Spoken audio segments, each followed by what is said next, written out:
அமெரிக்காவின் America first கொள்கைக்கு இணையாக இந்தியாவின் இறையாண்மையையும் சுயசார்பையும் உலக அரங்கில் உரக்க சொல்லும் இந்தியா ஃபர்ஸ்ட் என்ற தெளிவான கம்பீரமான நிலைப்பாட்டை வெளியுறவுத்துறை அமைச்சர் எஸ் ஜெய்சங்கர் மீண்டும் ஒருமுறை உலகிற்கு உணர்த்தியுள்ளார். அமெரிக்கா வெளியுறவுத்துறை செயலாளர் மார்கோ ரூபியோ உடனான கூட்டு செய்தியாளர் சந்திப்பில் அவர் வெளிப்படுத்திய கருத்துக்கள் தற்போதைய புவிசார் அரசியலில் இந்தியாவின் அசைக்க முடியாத பலத்தையும் அதன் ராஜதந்திர முதிர்ச்சியையும் மிக தெளிவாக படம் பிடித்து காட்டுகின்றன.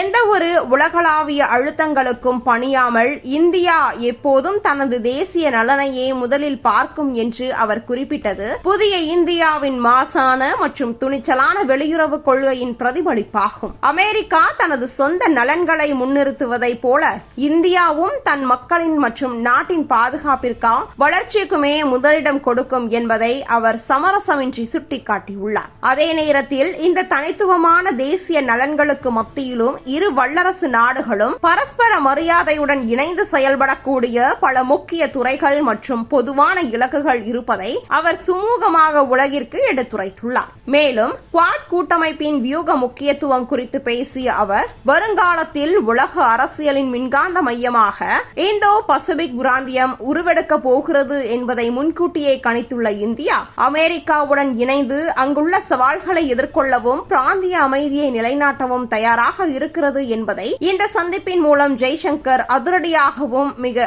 ஆணித்தரமாகவும் உலக மேடையில் பதிவு செய்துள்ளார். அதேவேளையில் இந்தியாவின் வளர்ந்து வரும் சர்வதேச நலன்கள் மற்றும் அதன் தனித்துவமான வெளியுறவு கொள்கை குறித்து பேசிய அவர் இந்தியாவின் உலகளாவிய நலன்கள் தொடர்ந்து விரிவடைந்து வருவதால் இதில் சம்பந்தப்பட்டுள்ள அனைத்து தரப்பு நாடுகளுடனும் நாங்கள் சுமூகமான உறவை கொண்டுள்ளோம். உதாரணமாக தற்போதைய உக்ரைன் மோதலில் கூட இதை நாம் பார்க்க முடிகிறது. ஒருபுறம் ரஷ்யாவுடன் எங்களுக்கு மிகவும் பலமான உறவு உள்ளது, மறுபுறம் ஐரோப்பா, உக்ரைன் மற்றும் அமெரிக்கா ஆகிய நாடுகளுடனும் நாங்கள் நல்லுறவை பேணி வருகிறோம். இப்போது எழும் கேள்வி என்றால் அவர்கள் அனைவரையும் ஒரே நேரத்தில் நாம் எவ்வாறு கையாள்வது என்பதுதான். அந்த வகையில் இதை நிச்சயமாக பன்முக கூட்டணி என்றுதான் சொல்ல வேண்டும். ஏனெனில் இன்றைய இந்தியாவின் பறந்து விரிந்த நலன்களானது ஒரே நேரத்தில் பலதரப்பட்ட உலக நாடுகளுடனான உறவுகளையும் திறம்பட நிர்வகிக்க வேண்டிய தேவையை எங்களுக்கு ஏற்படுத்தி உள்ளது என்று இந்திய வெளியுறவு கொள்கையின்